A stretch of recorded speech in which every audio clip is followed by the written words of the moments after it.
Path of Night is an actual play Vampire the Masquerade podcast set in the world of darkness.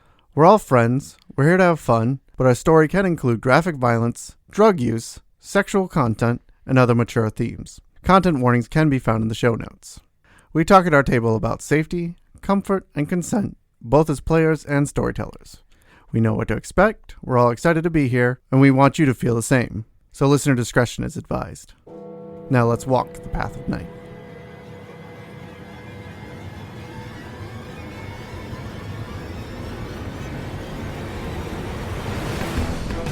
Last time on Path of Night, Neil's sire confronted him and told him to walk the path of blood. It caused Neil to lash out and attack his friend Fester. Neil ran off into the night. Meanwhile, Britta was invited to join Roman Pendragon in the shower, but ultimately she declined. Johnny arrived in Yale, New Haven to assist his daughter and the rest of the hunters with a furious werewolf. Wynn was attacked in Kabir's hotel room. A newcomer Tremere named Ira West received orders to go to New Haven and met up with Prince Miles there.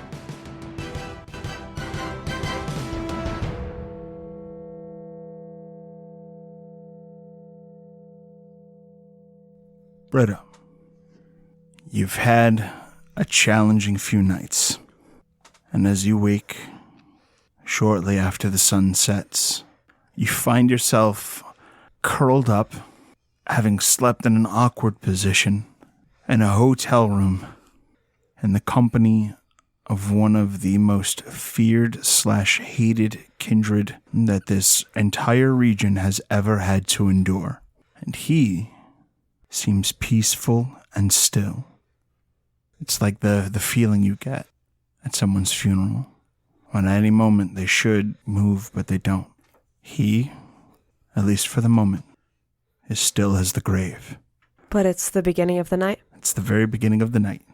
In the natural way of waking up, Britta almost starts to uncurl. But as soon as she spots that Roman Pendragon is still out, she kind of connects the dots and remembers various times that her coterie members have slept in, especially after they didn't seem so regretful for things that had happened. And she starts to realize that he's gonna be asleep a little longer than she will. And unsure what to do about that fact, she slowly finishes the motion of uncurling, but remains in the chair so as trying not to wake him. What's going through Britta's mind right now? Britta is so confused. She feels like her feelings have been put through a blender on high for days in a row now. Having taken that quick shower before bed, she usually tries to use that kind of thing as a way to pull herself together, using the act of prettying up to find some sort of center. Right now, she just feels young and confused and vulnerable. She's still a little curled up in this chair. Her hair probably still has a little bit of dampness to it. And she just has one of those ratty white hotel robes that you can find. Right now she has a little bit of a nest, and there's some comfort in that, but it feels so artificial. And she feels like if she moves, she'll break that spell and everything will go wrong.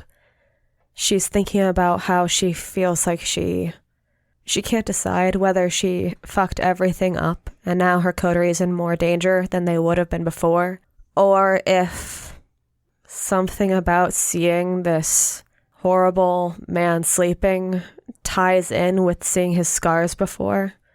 There's like that flicker of realization that she could maybe she doesn't even know what she would do, but she's realizing that she theoretically has a semi-sleep torpid elder here. And that's a weird feeling. Just realizing some tiny amount of vulnerability while feeling so much of it herself. And trying to pull together the objectives, the scattered objectives that are left after all these days. As you watch him, deep in thought, you can see the hotel door and the chrome metal knob slowly turn after the most subtle click.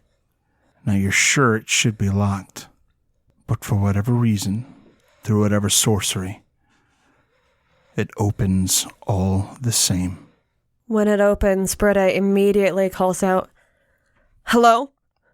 You call out, and on the other side of the doorway, you swear you see a ghost. And there is Romeo. Spotting Romeo, her hands go over her mouth, and she looks to check whether that woke Pendragon. Give me a perception empathy. 5 successes. He doesn't seem to have heard you. A flicker of confusion from Britta. That doesn't seem quite right, but it's Romeo. So she extricates herself from her little blanket nest and slowly, a little confused, approaches the door. She doesn't quite go to it. She's going within speaking range, but, part of her, there's a flicker of hope in her expression as she's spotting what seems to be Romeo. He seems like someone that she could see during all this when she's trying to keep her coterie away.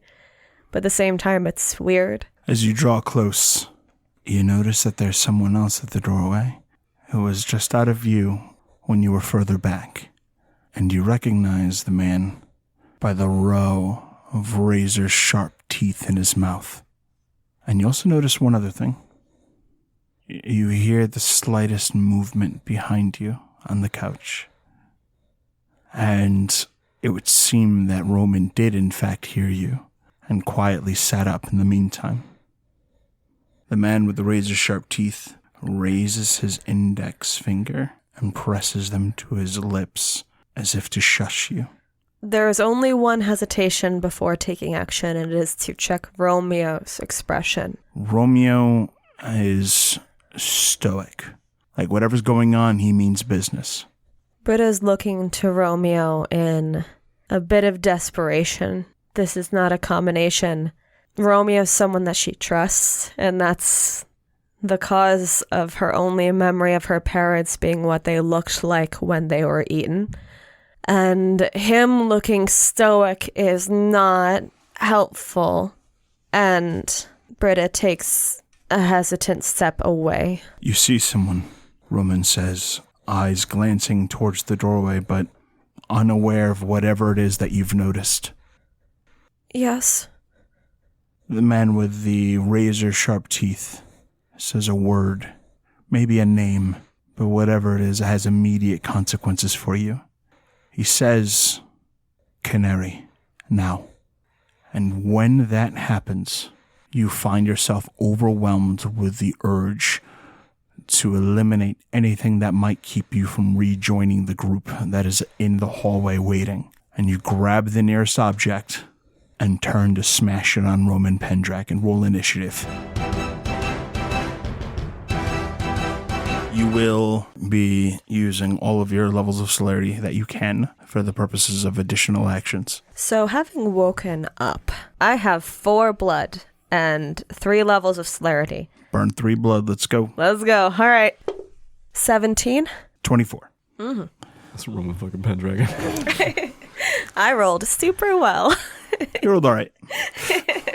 He will use his first action to defend himself in the event you attempt harm on him. Spoiler alert. You do. Give me a dex plus melee for your attack made against him. Is this a graceful attack? Yes. I will say that you are graceful as you attempt to smash the coffee machine over his head. If you had said bust of Scipio, I would have just peed my pants. God, they're everywhere. Just IKEA has a rush on busts They're of not Scipio. there long. It's any consolation. That's why there's so many. Mm-hmm. 4 successes. He has 5 successes and bats the object in your hand, annihilating it upon contact. That's his turn, used to defend himself. Mm-hmm. What are you doing? Your turn. All right, so I have a question as to how my canary command works. Must I try to eliminate, or if it seems more efficient, could I attempt to disengage? You could attempt to disengage. All right, then knowing what I know, I'm not thinking that hand-to-hand combat feels particularly effective, and I'm going to try to close the distance between myself and the doorway. You run out the doorway. Do you close it or leave it open? I would leave it open. I'm trying to run away as quickly as I can. You make it out the doorway, and just as you go to round the corner, you feel his presence behind you. With 9 successes, you feel a cold hand grasp you at the back of your neck and yank you into the room. You are not rested back down on the ground, and while holding you still in the air, he says to you, "Stay still. What is this? Who's here?" Your turn. I'm certainly not getting out of this grapple. So I guess my next move is to attempt to convince him to let me go, which also feels like a crapshoot. Well, I've not known him to be particularly easy to convince, so I think instead I'm going to try to dread gaze. Okay. You're at difficulty 10, and you need at least 2 successes before you count as having gotten 1. Shockingly, no successes. You botched. You may not use presence on this person. That is the consequence of your botch. So Britta, increasingly desperate to follow the command, attempts to dread gaze, and there is a low growl deep in her throat, and it is pitiful. She already looks scruffed and looking more vampiric, and attempting to intimidate this man to let her go was a mistake. You bare your sharp little toreador fangs at him, and his eyes narrow, insulted by the gesture, and he raises his fist, which seems to glow like a burning coal, and there's this hesitation, and you feel yourself dropped to the floor. And as you make a run for it, you don't see or hear any move to chase you.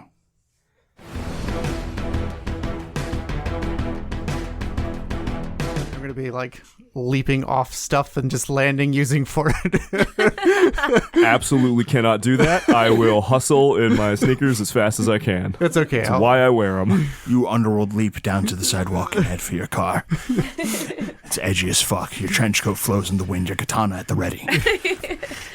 That is almost exactly how I pictured it. Thank you. So, for my own knowledge here, do you truly leap off like a second story floor? Like, Yeah. It'll take me multiple minutes to catch you if I don't go the same way? I signal for you to go out the front door. I'll meet you there. He's gonna let the car warm up. Well, basically, I got to get it out of wherever it is, and then Okay. yeah, All right. get to the And then road. meet you at the front door. Yeah, it's just faster. That saves me some blood. All right. Ira will hurry down to the front door, thinking that there's trouble. As soon as he's out of the Elysium, we'll start muttering and casting, moving his hermetically symboled gloves on his hands. A storm purple Lambo pulls up at high speeds right in front of essentially where you're standing. Storm purple, nice. I kind of admit I like the classic midnight blue, as he says, getting into the front seat. I was like, let's chit chat, get in the car. He's doing it as he's getting in. I will take off at as pretty fast speeds. Give me a drive check. I will spend 2 blood for dexterity. That'll be 9 successes. With 9 successes, you weave through traffic. Every now and again, you hear someone's like, "Oh, fuck you, what's this?" And people start freaking out. But by and large, I'm already gone. while occasionally needing to ride the shoulder, you make your way. And as you get to the motel, it's actually quite quiet. The door to the motel room that was being used by Wynn and Cabot is ajar. And inside the motel's main room light flickers on and off. This is it. This is where she was. Inside. Yes. No, we're going inside. Would you like me to go first, Your Grace? I'll go. You follow. Lex, just so you know, for the next 4 hours, I will be 5th gen. Sounds good. I just immediately open the car door and hurriedly follow the prince. I'm moving in pretty quickly. Miles, you get through that door, and inside you see there was a struggle of sorts. The TV is smashed. It looks like fingernails have ripped at cloth and some of the furniture. And laying in the middle of the room, as if all tuckered out from having trashed the place, is Wynn. Her eyes are open. She's staring up at the ceiling. Her mouth is agape, fangs out. And it seems like mentally, she is frozen, trapped, and locked away. Physically, she seems fine. All right, Ira, this is out of my wheelhouse. So, I hope to God that it's in mine, then. To describe Wynn for Ira, who's never seen her before, Wynn, even in this state, you get the feeling Wynn sees more than she should. It's a little offsetting. Her eyes are, maybe back in the day, they looked a little bit like the same color and perfect roundness of a seagull's, but now they are the gold and focus and perfect shape of an eagle's. Her hair is stark white in a braid down the middle of her head, and on the sides of her head where there is no hair, there are the patterns of various vipers. It's been described as, cobras. It's been described as other snakes as well. But it is definitely snake scale patterns on the sides of her head. In her mouth, since her fangs are bared, you see that they are, in fact, rattlesnake fangs. There's probably some venom dripping if she's lost any control of controlling the venom that she has.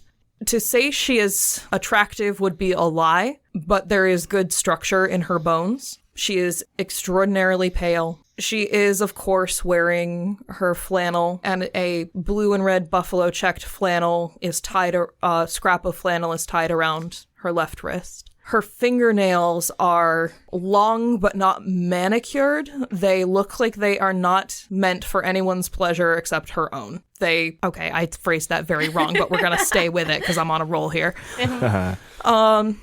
They look like they are to do damage. They are not to be aesthetically pleasing in their length. Her boots, you can tell, they're at least as old as you. She is wearing jeans that don't fit right. She is surrounded by various books, a Latin dictionary, a copy of the Aeneid, some notes, a notebook, probably a copy of The Golden Ass by Apuleius. Clearly, she sees more than she should. She is a slightly feral woman, and something like this should not have knocked her out. Ira looks around, eyes seeing a lot, perfectly clear and analytical. Then looks up at Miles after he looks at the sides of Wynn's head and the fangs in her mouth. Thought your friend here was Gangrel, not a Setite. Gangrel. Okay.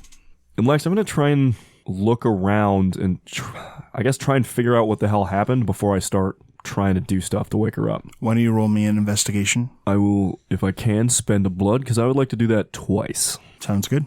I'm just going to keep alert since I can't investigate. This made us some work. The prince manages. So on the first roll, it is 6 successes, and on the second roll, it is 4 successes. Okay.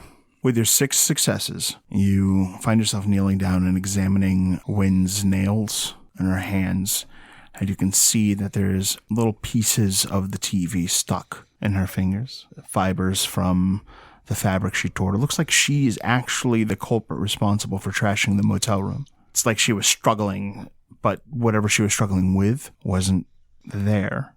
In your second roll, you take a look out the window, and outside the motel room, you can see that there is a pair of boots that seem to have treaded and left like the starting of what could be a muddy print. And you start to kind of think that, hey, these curtains are thrown wide open. So Wynn saw something in the window and lost control of herself until she blacked out. And whatever it is that harmed her, she is still under the weight of its power. Ira looks around and then kind of expresses some of that to the prince. Frowns.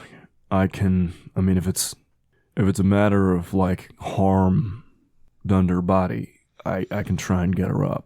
But if it's all mental, I don't know, whatever did this to her seems to have, it was either standing there and we can't see it, or it's fucked off. But something got in her head. I am willing to take advice on the scenario. I'm not sure. Maybe your pendant might have information, but I don't know anything about this kind of stuff. That's why I usually rely on Wynn. Well, I can try. I just, before I use thaumaturgy on, your friend, coterie mate. Coterie mate, also, Ambrosino's protege. So yeah. Well, you're the one in the room. That's why I'm trying to defer here. Give it a go. You good with it? Give it a See shot. what happens. And Lex, I would like to try and force her to spend a little bit of blood to heal. I don't know if it'll work, if this is all in her brain. You reach down and you manipulate the vitae in her body. And how much of her blood are you going to attempt to make her spend? I can do 10, but I'm not going to do that much. I don't want to wake up starving. So right now, I'm just kind of trying to force... I don't know how severe this is or if it's mental. This is a little bit out of my depth. So I'm going to do 3 for right now, just to try and, like, if there's anything suppressing it, to kind of kickstart it back up. But I'm not going to go crazy on it. I'm just going to try and, like, okay, I'm a student of the blood. I know a lot about this kind of stuff. Sometimes the blood knows how to heal if you make it do it. And I'm kind of hoping there's no external injuries, but if there's something inside that we can't see, like bleeding in her brain or something, that it'll fix it. Her veins darken as you call upon the blood, and it attempts to heal her. But while it is expended, it does not seem to find purchase when attempting to hit its mark. Whatever wound she is suffering from is a wound of the mind. In fact, when you reach down to heal her, you notice that her pupils are like wide, and there's this like fluttering of the eyes as if she is attempting to become conscious. But whatever has happened to her suppresses the mind. You think she might actually be able to hear whatever's going on around her, even if she doesn't completely understand it. Well, Your Grace, that answers that. Sometimes failure teaches as much as success. So, her body seems fine. Something's wrong with her mind, but I think she might be aware, kind of like a coma patient. So, if you got any encouraging words to help her fight whatever the hell's going on, I don't know her well enough. Most of my training's about defending my own mind, not helping other people get back from theirs. I'll give it a shot. I bend down, put my hand on the side of her face, look directly into her eyes, and go, "It's time for you to get up." Wait. No effect. Dang it. Maybe her middle finger twitches a little bit, but... Ira frowns. No offense, Your Grace. I kind of meant more the encouraging words of a friend to someone who's in a coma, not a mental command. It's worth a try. It's a fair point. We learn from failure, motherfucker.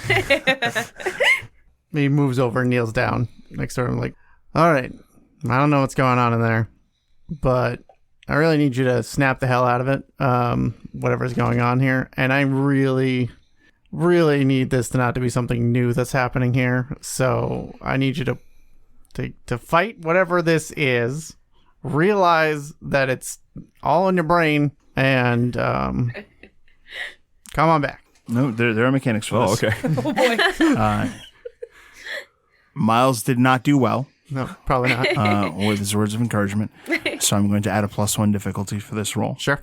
And that will take your difficulty to 10, and I want you to roll charisma plus empathy. 2 successes are required as you attempt to nurture her and That is not help her through this trauma that has been levied against her like a blunt force instrument. Well, does natural leader or enchanting voice play a factor into this? I will allow enchanting voice to play a factor into this. Natural leader is an LOL no. I know. I don't know what's up. Her brain's busted. Natural leader expresses that Miles does indeed have the talent to be able to lead very, very well, but it is not a guarantee that you're applying yourself. Look. It's been weird. I just traveled with Tremere here. That is already way different than I'm used to. I show up and she's just... All right. I'm spending a willpower. 4 successes plus 1 more is 5.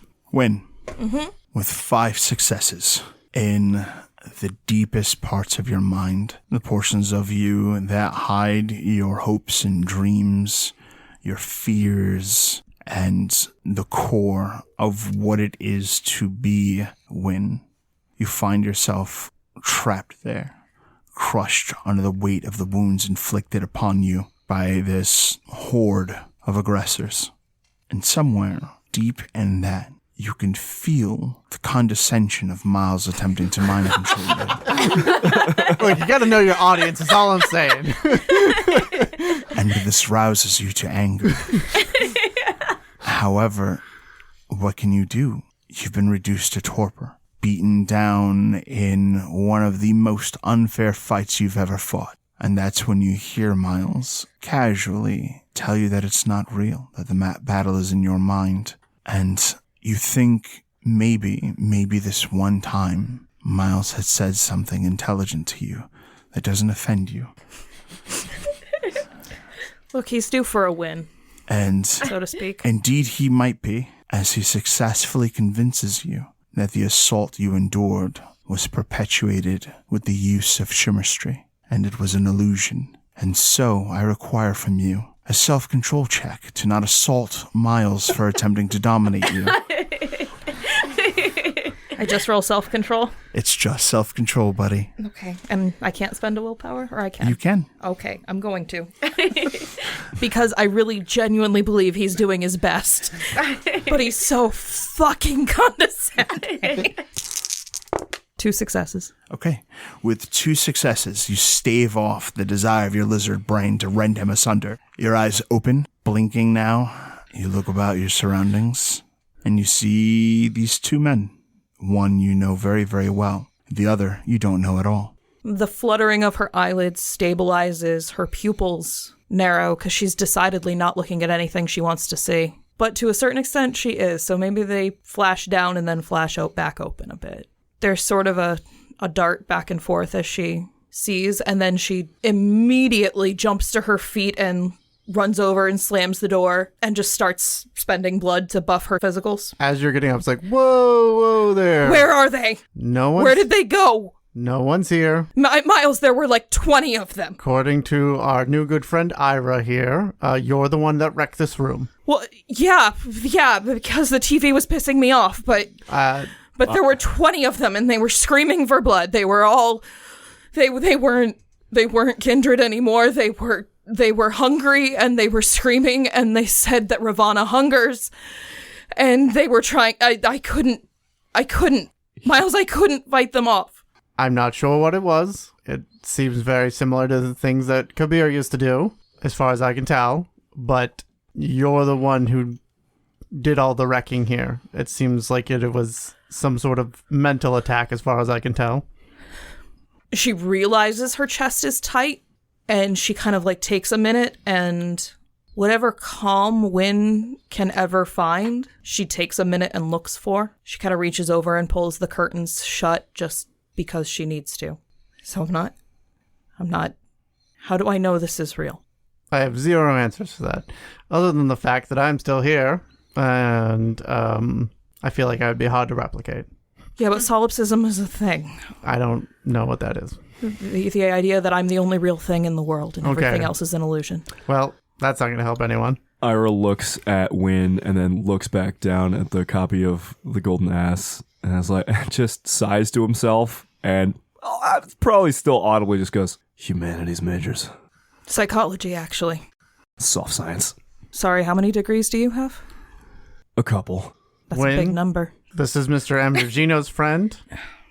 So, nice to meet you. He helped me diagnose your general problem.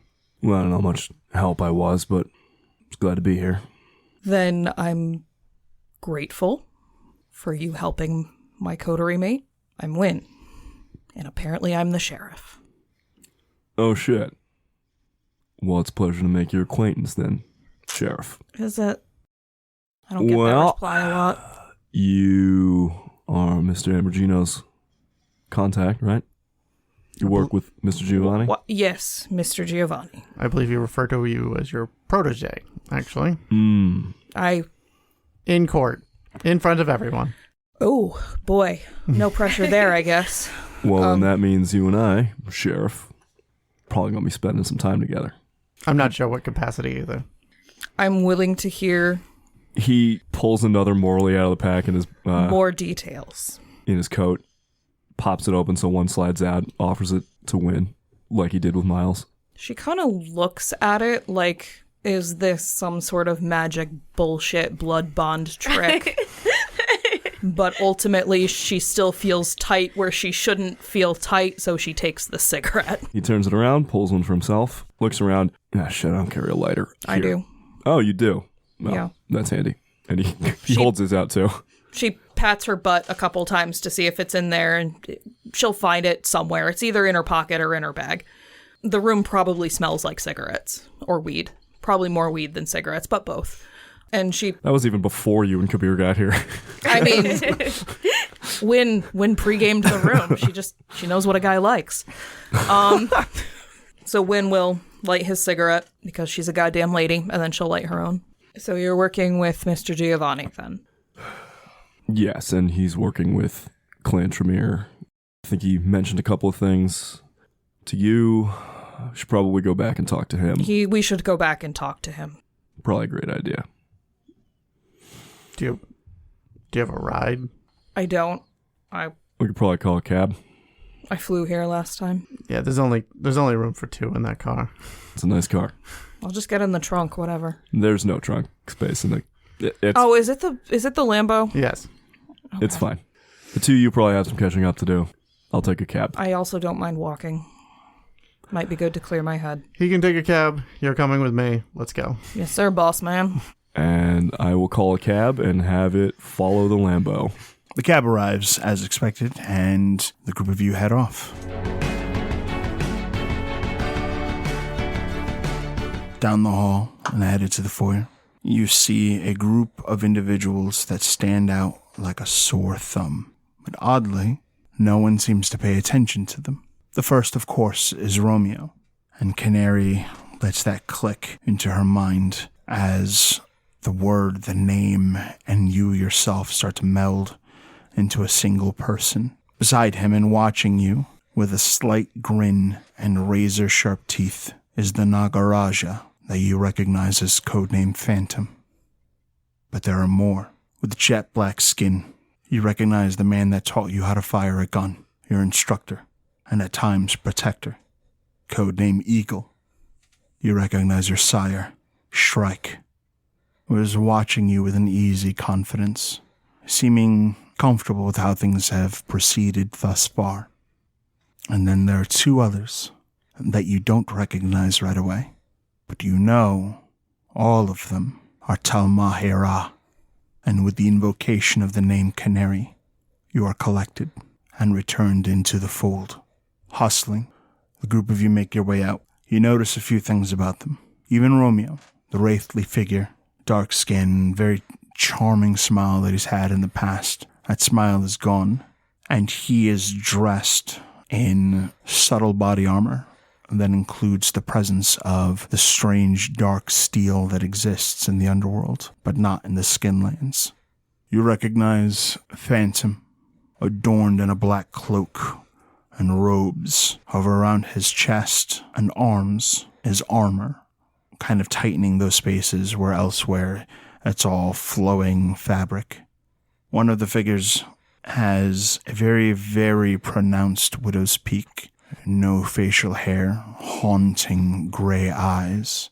His ears come to very subtle points, and he is this tall, thin, noble-looking man.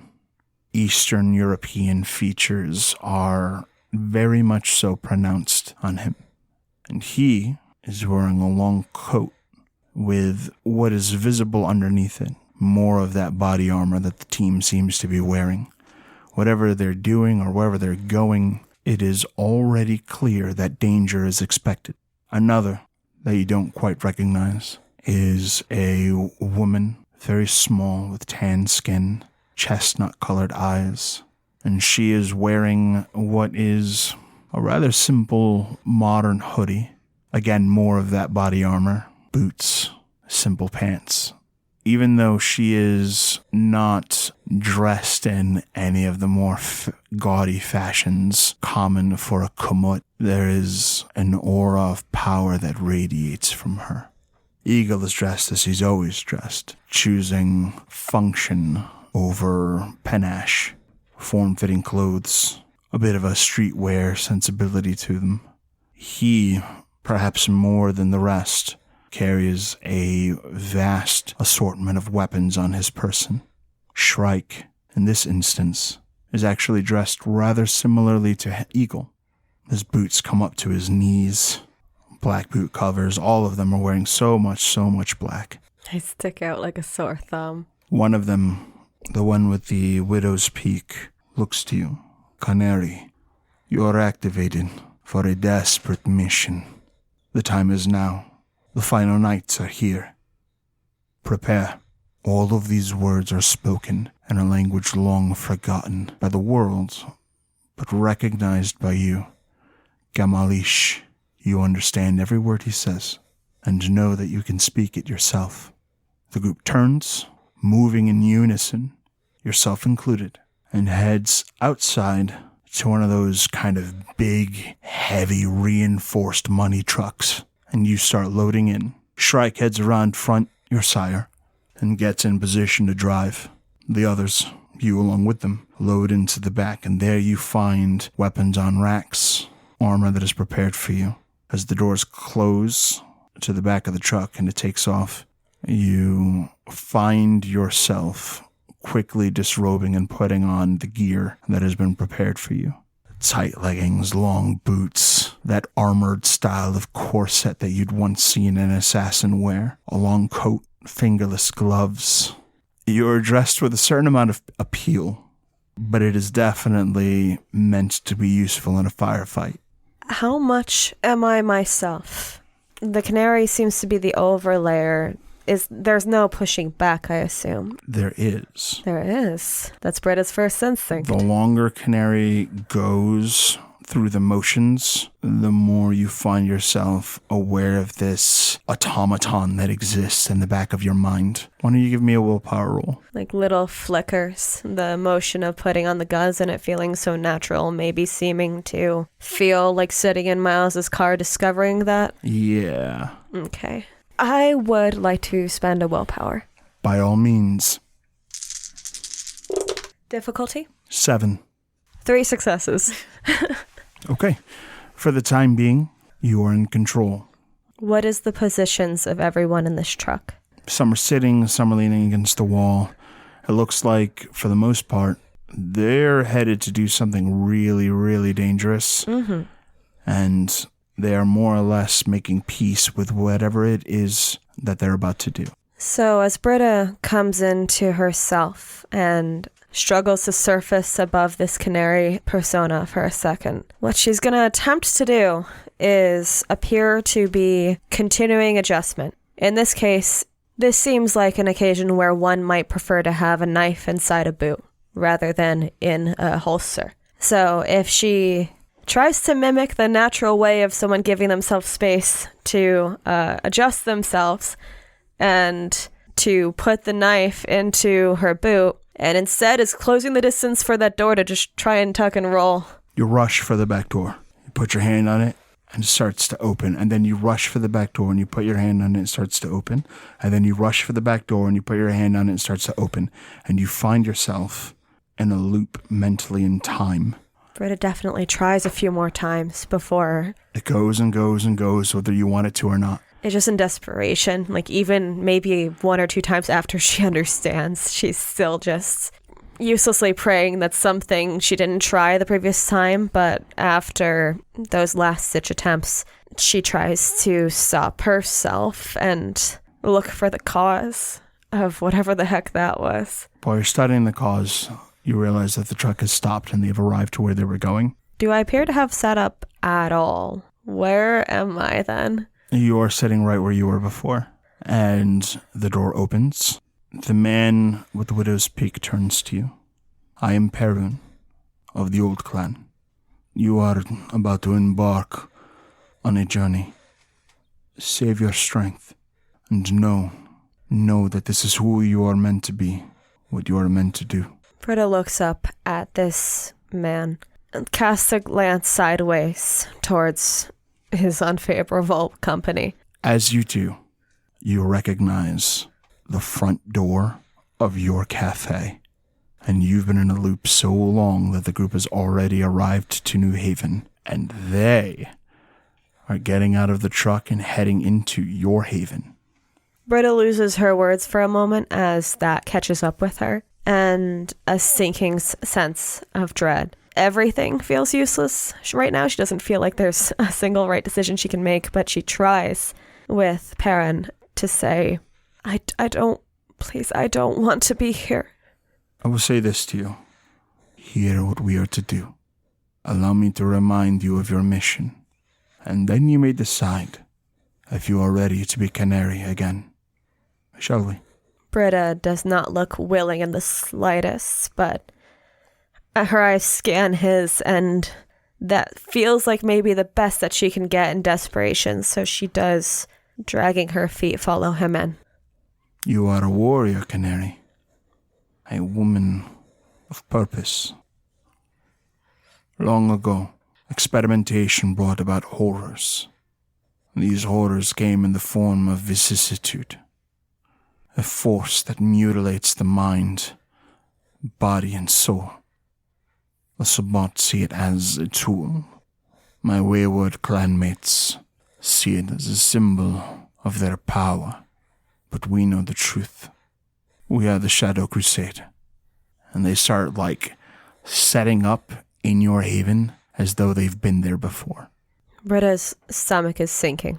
She knows more of these words than maybe she's supposed to. She's trying to cover that. She's just trying to hear if there's something that gives her any form of hope.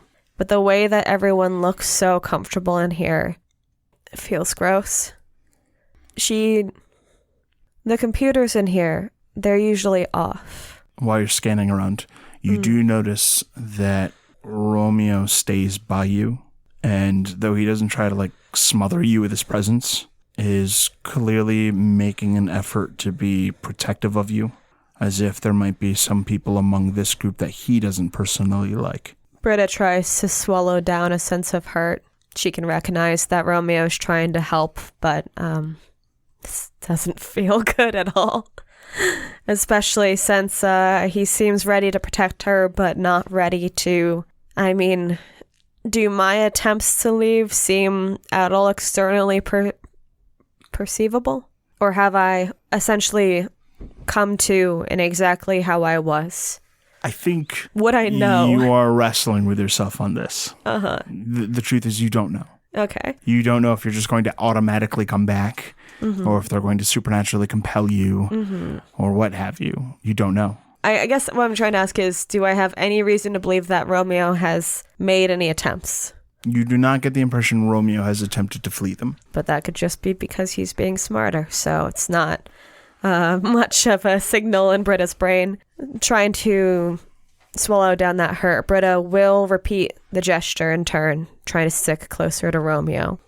What can you tell us about your interactions with Zantosa in the house? Why?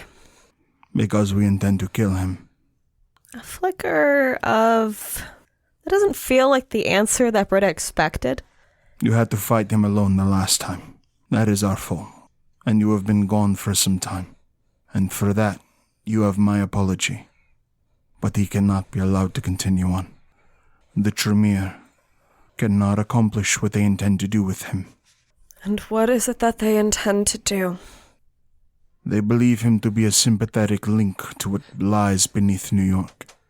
Britta attempts to pass back some information in the hopes that this sort of stalemate will continue. And she says, "It seemed like the house was getting worse.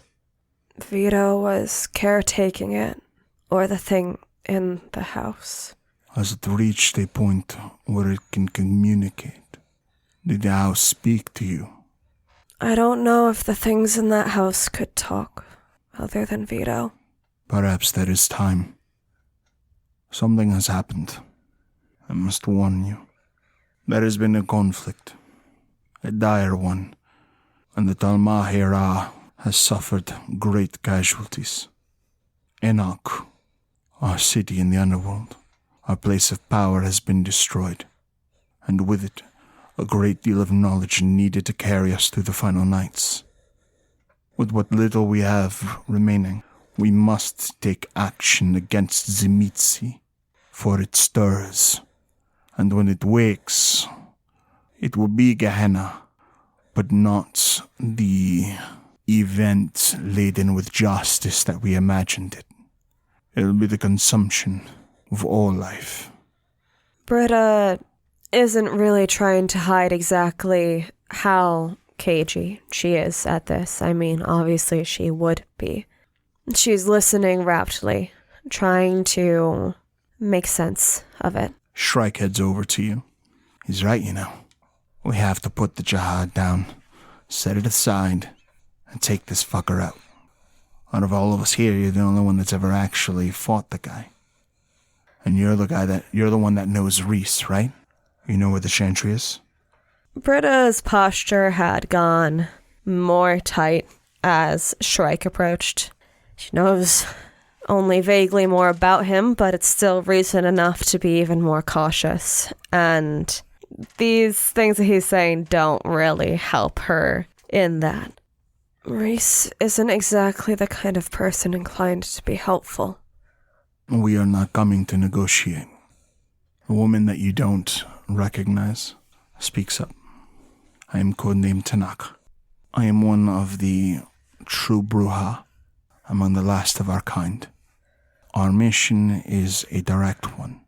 We are to infiltrate the Chantry, bypass its magical defenses, eliminate any who get in our way, and upon isolating the Xanthosa, we are to kill him and atomize their remains.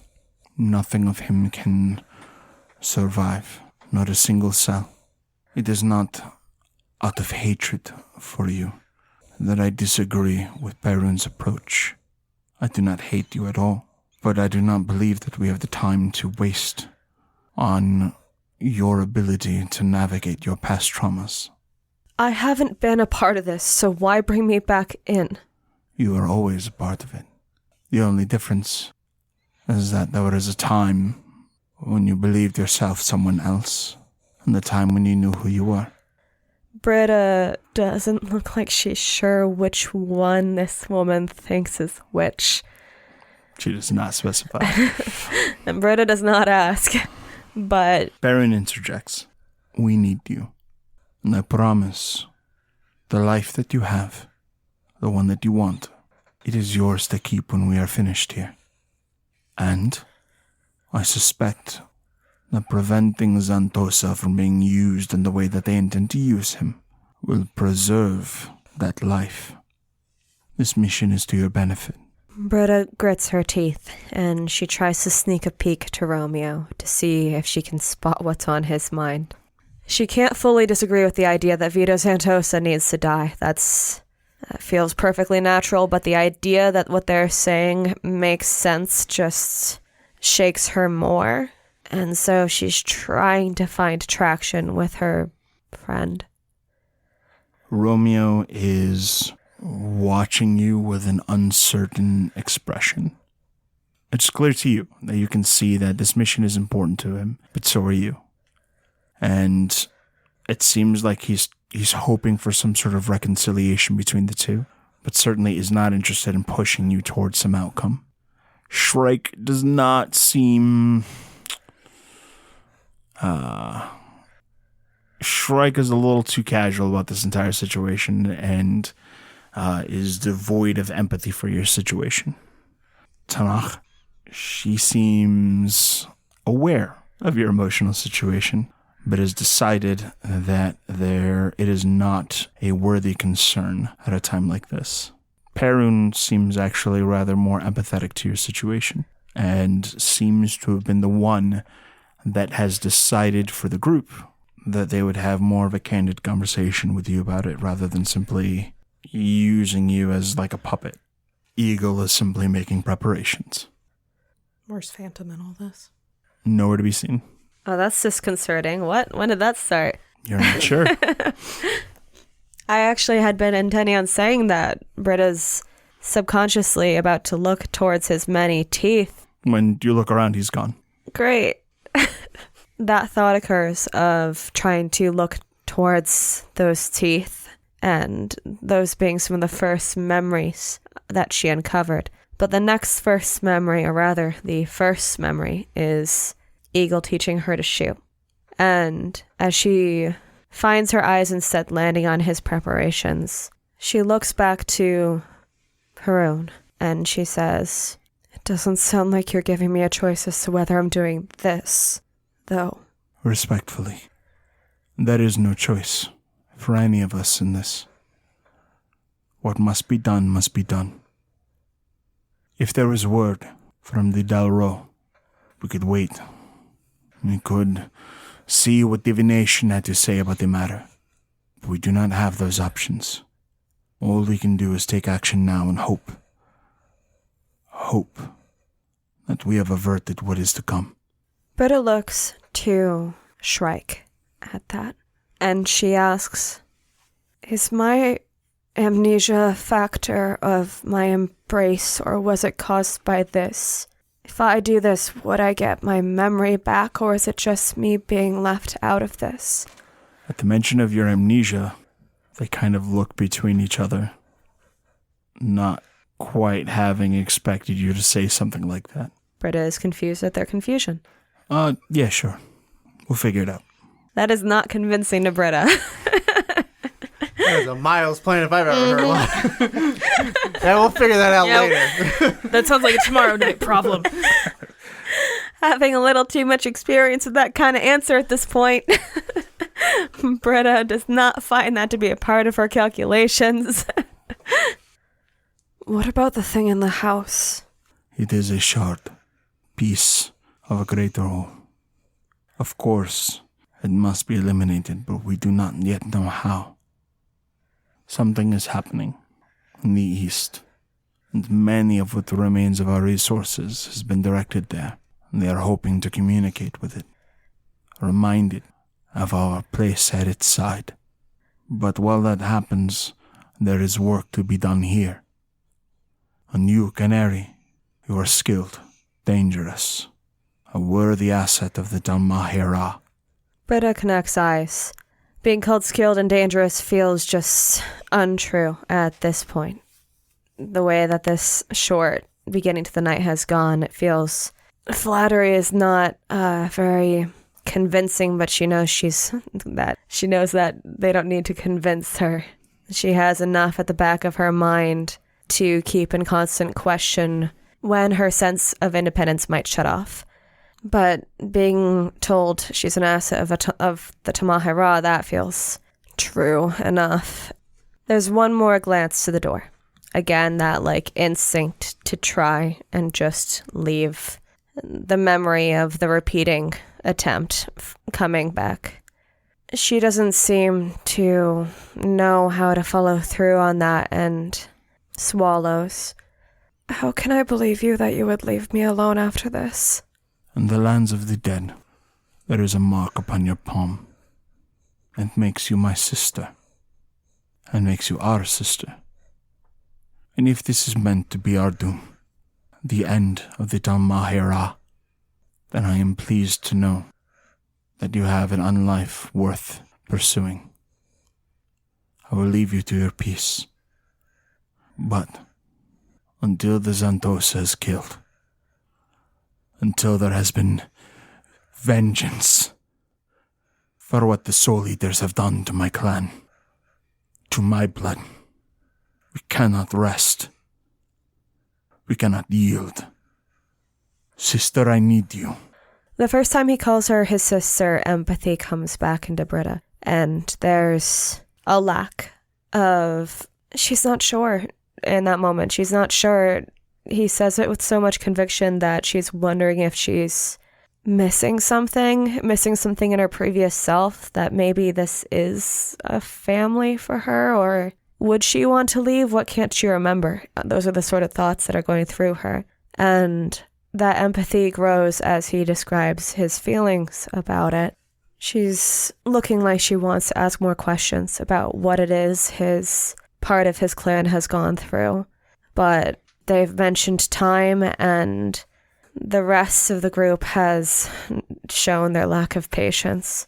There's a slow and then a quick two stiff nods, not quite agreeing to do it, but understanding that she has no choice. Do you need sustenance? Very much. Very well. Let us prepare. You will need your strength. I'll go hunt. That won't be necessary. She looks up, trying to figure out what that could even mean. Come upstairs. He starts moving upstairs, and the group seems to leave Eagle downstairs to watch over the area. She goes with them. Upstairs, you find what looks to be like, 14, 15 ammo cases. And some of them are opened up, revealing gear that's been transported from who knows where. In other cases, there are like softball-sized canopic jars. And they're all laid out. And Shrike picks one up, cracks the wax seal over the top. And you are stricken with the aroma of vitae. And they look like the ones that the Setites had? It does look similar to how the Setites had arranged theirs. Kind of keeping an eye on Shrike, watching him out of the corner of her eye in the same way that one would when they're trying to learn anything about someone. Just every detail she's trying to take in. But she does go over to feed, effectively. As you're feeding, you're actually offered what looks like this hunk of amethyst. Take time. Attune yourself to it. It will restore your resolve. You will be at your very best. Britta hesitantly takes the amethyst, a small dip of the head, very unsure, and looking over the rest of the group, tries to follow the instruction. As you follow the instruction, a lot of the tension starts to wear away for you, as working in this fashion and kind of giving in to the almost automatic behavior that is caused by being in their presence seems to be a bit of a comfort in this time. And before you know it, you're making preparations just like everyone else, an agent of the Talmahira.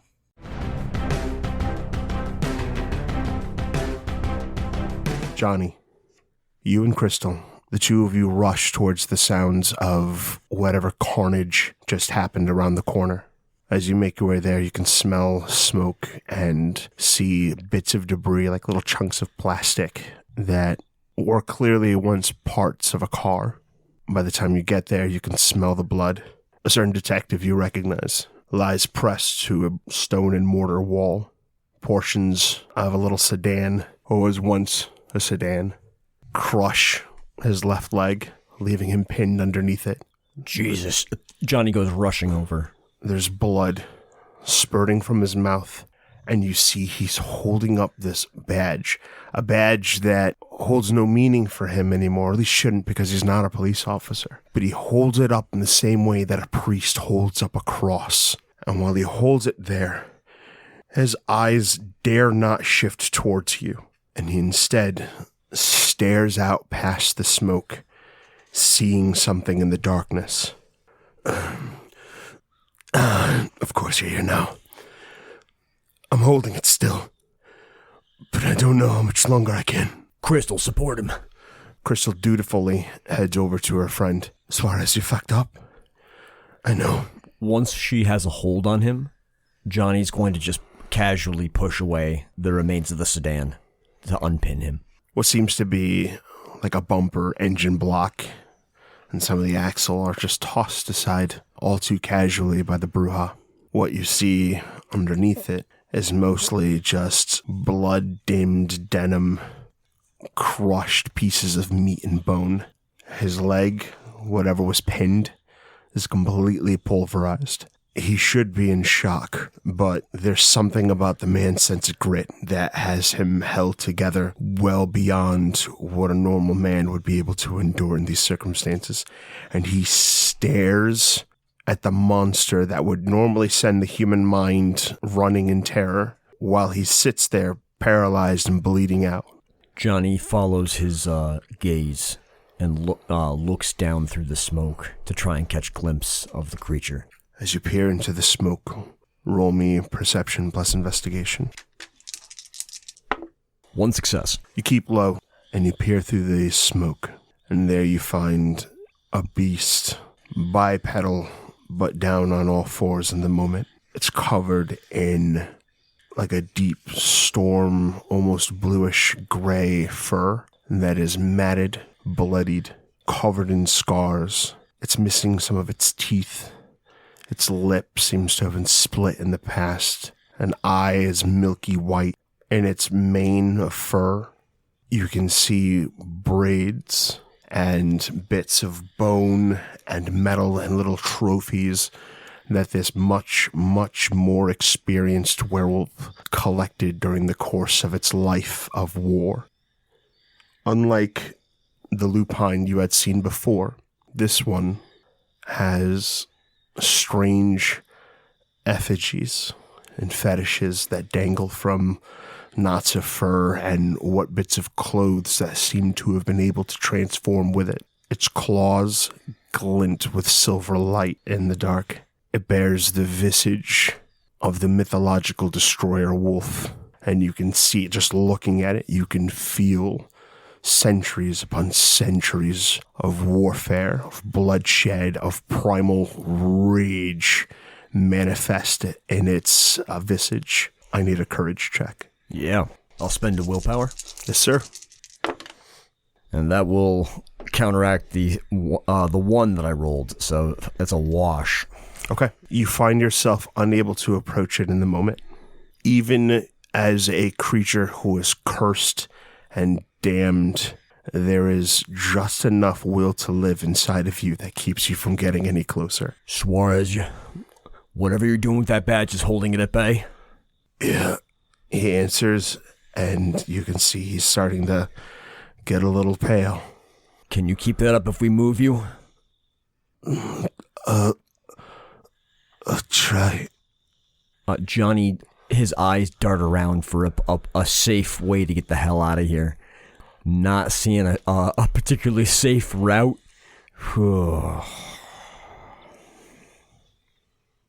He is going to... I want to jump out of here with leaps and bounds, but I don't think it's a good idea to be doing that with a mortal, especially in his condition. You definitely get the feeling that that kind of jostling can really put him over the edge. But if he stays there, he's no better for it. As you consider, the hand holding up the badge falters just an inch or two. To hell with this. Suarez, I'm so sorry. He scoops him up into his arms. Crystal, grab onto my back. She looks at you like she is about to ask why, and reconsiders the choice before the words quite start to come out of her mouth.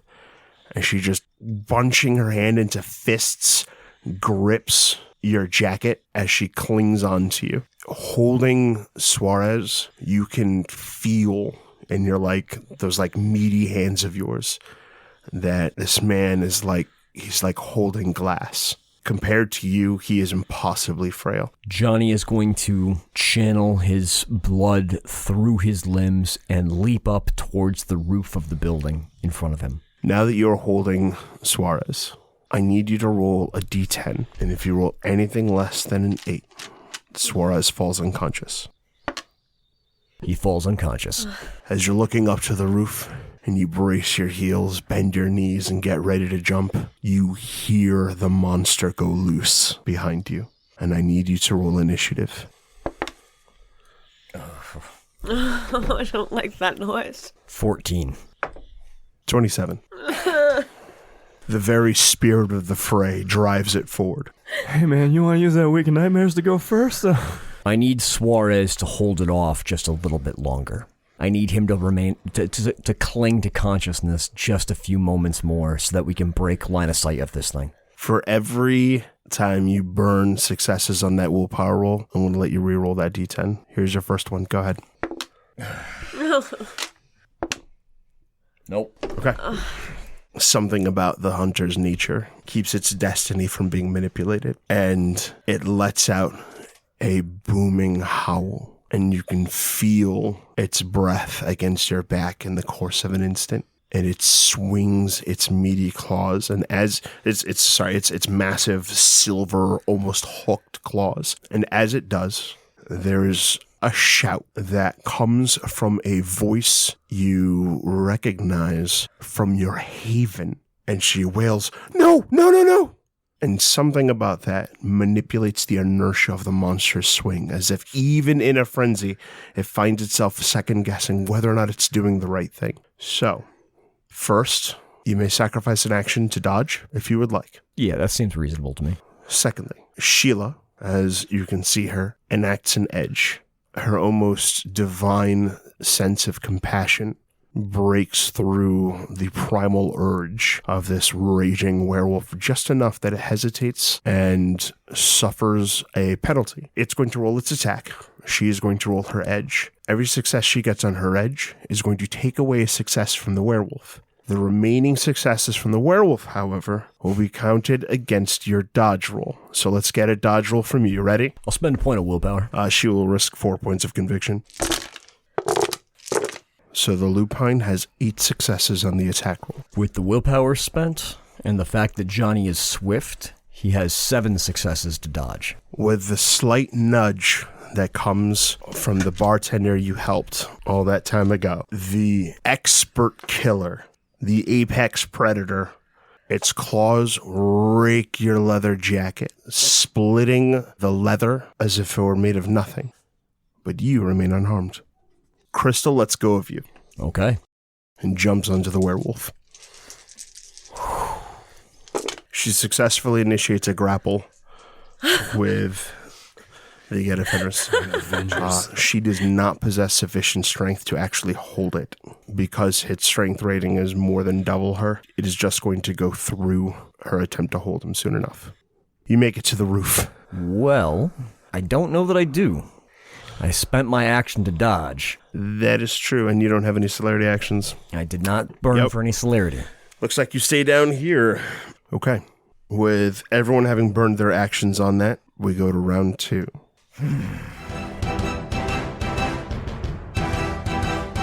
I don't have the blood to be spending on celerity while I'm holding a guy bleeding out. I'm spending 3 blood for celerity actions. Okay. Puts my initiative down to 11. Understood. Johnny's eyes go to pinpricks as he feels the tank drop out from under him. And he probably takes on a very, even without the hunter's sight, bestial appearance. His fangs drop and his mouth starts to gape with hunger. But he is running hot like an engine. The lupine growls, and it's such a massive presence that you can feel your still heart kind of tremble in the presence of just that kind of like level of bass. And the last thing you see before giving in to your own beast and contending with this monster is... Do I immediately go to hunger frenzy by being to 0? Well, you do get a self-control check, but you have 0 dice. Okay. Oh. You could spend a point of willpower to have 1 success and no dice. Yeah, I'll do that. That's all right, then that's yeah, what we do. Yeah, absolutely. Okay. No. I'm not intending to lose control of myself. Okay. I just need all those actions. Mm-hmm. Man. All right, so here we are at the bottom of the barrel. You dig deep. It reflexively activates a gift and will attack its grappler at difficulty 3. With 7 successes, it bites into the Avenger who stepped forward to fight it. The lupine currently has a strength rating of 14. Plus 1 bite.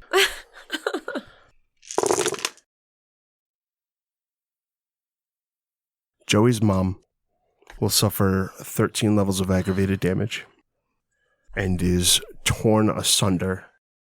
There is a spray of blood in all directions, and in an instant, she is rendered into an unrecognizable pile of meat. Its head shakes and shakes and shakes, waving the chunks of flesh until it all comes loose and falls apart on the ground, against the wall, on your clothes, all over Suarez. The area is covered in the mother's flesh.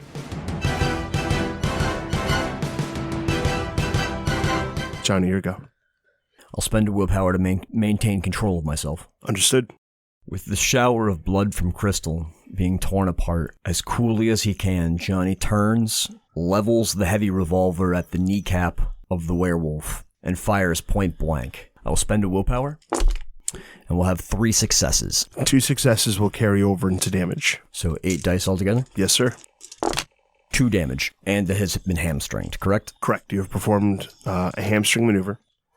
Your aim is true, and the silver round punctures through the iron solid flesh, and while it doesn't seem to experience pain, its ability to hold its weight up falters, and it drops down to the 3 limbs that are still functional. What this will mean for you is that its movement rating is halved because of how long this beast has been in the throes of frenzy. It's gassed in terms of its ability to take multiple actions.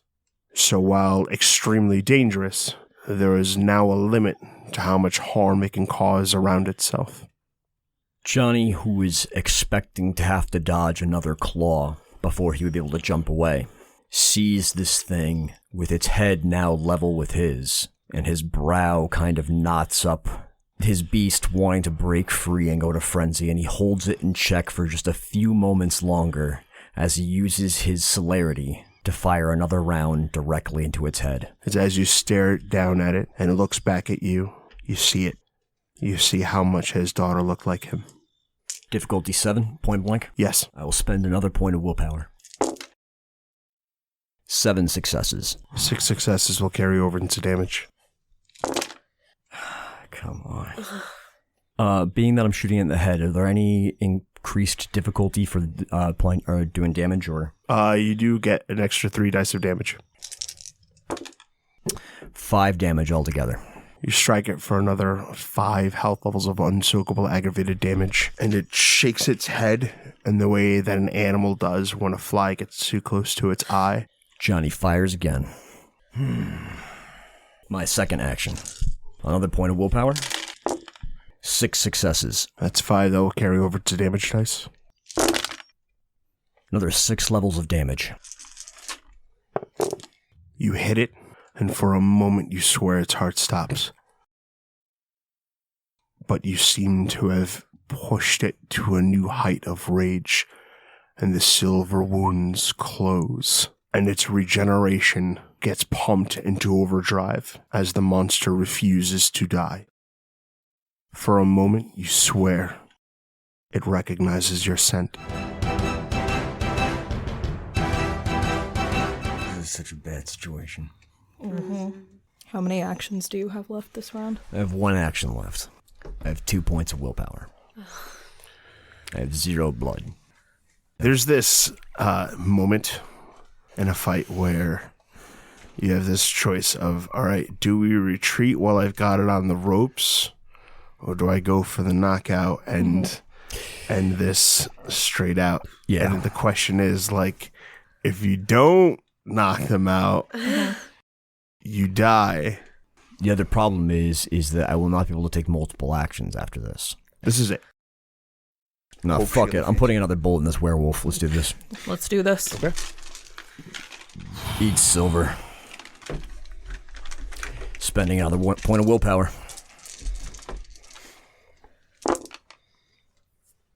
5 successes with the willpower. 4 carry over, and remember, +3 damage for shooting in the face.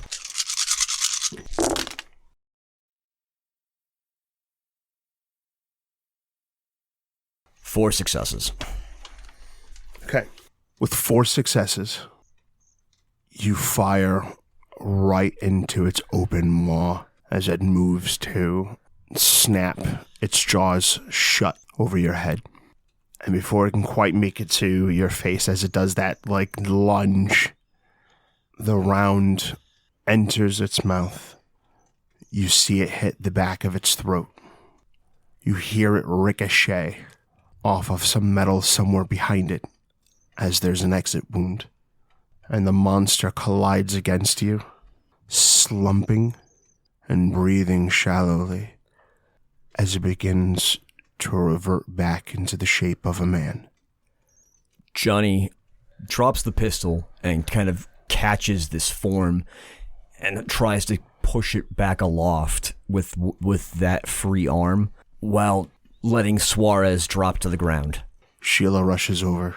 Johnny will spend another point of willpower. Get Suarez out of here. She nods fast. What about the man? She says, looking at the clear, blood-covered monster. We have to help him. Johnny sinks his teeth into the man. Johnny, no. You have to help him. You have to help him. Whatever's happening, he is a victim.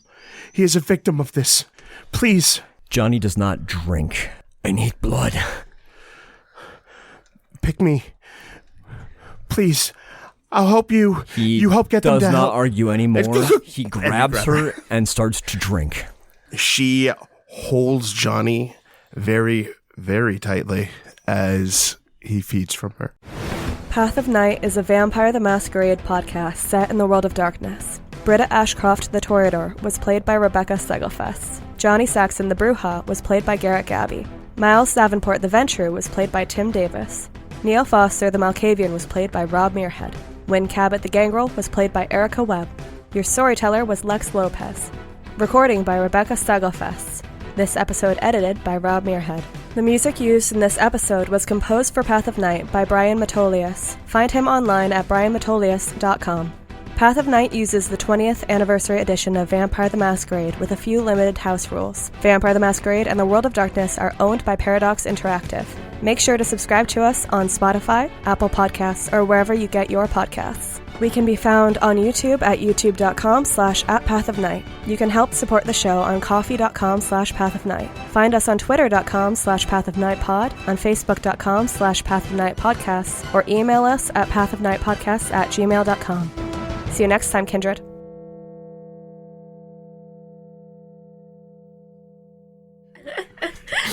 Like, I just know anger is your strongest virtue.